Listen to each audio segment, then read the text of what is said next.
এই ম্যাথের ক্ষেত্রে বলা হচ্ছে একটা বৃত্ত এবং একটা বৃত্তদ্বয়ের স্পর্শবিন্দুর স্থানাঙ্ক নির্ণয় করতে হবে।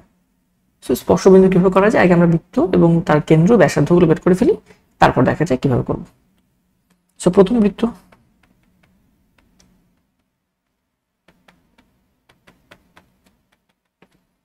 এই বৃত্তের ক্ষেত্রে তার যে সেন্টারের নাম দেই এ, এবং সেই এই বৃত্তের এখানে জি এর মান দেখা যাচ্ছে -4, এফ এর মান দেখা যাচ্ছে -3। সো -g -f কেন্দ্র হয়। সো এটা হবে 4, এটা হচ্ছে 3 কেন্দ্র, এবং তার যে ব্যাসার্ধ r1, g² f² g এর মান 4, সো 16, f এর মান 3, সো f² মানে 9, আর এখানে c এর মান হচ্ছে 16, সো -16 হয়ে যাবে, √9 which is 3। দ্বিতীয় বৃত্ত 4, যেটাকে আমি 2² লিখতে পারি।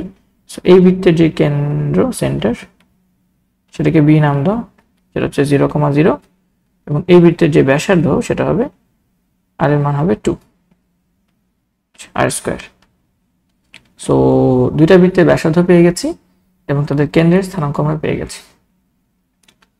বলা হচ্ছে তাদেরকে কত বিন্দুতে স্পর্শ করে। তাহলে আমরা বলতে পারি কোন বিন্দুতে স্পর্শ করে। ধরো এটা হচ্ছে প্রথম বৃত্তটা, যেটা ব্যাসার্ধ হচ্ছে r1 which is 3, এবং তার কেন্দ্র এ হচ্ছে 4,3। আরেকটা বৃত্ত পাশে আছে, যে বৃত্তটার ব্যাসার্ধ হচ্ছে 2,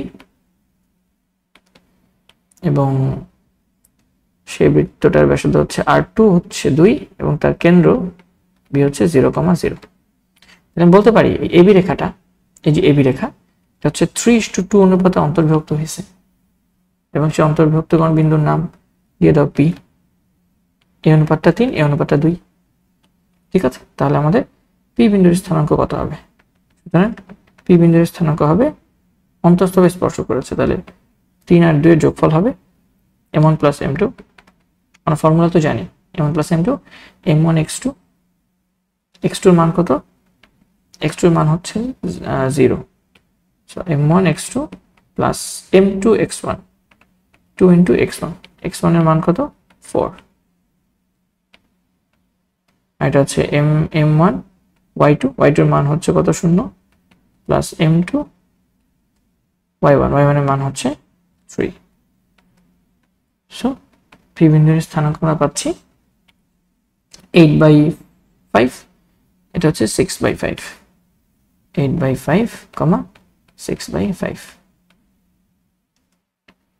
এটাই হচ্ছে আমাদের সেই নির্ণেয় পি বিন্দুর স্থানাঙ্ক। ফুলে আমরা ম্যাথটা বুঝতে পেরেছি। ধন্যবাদ সবাইকে।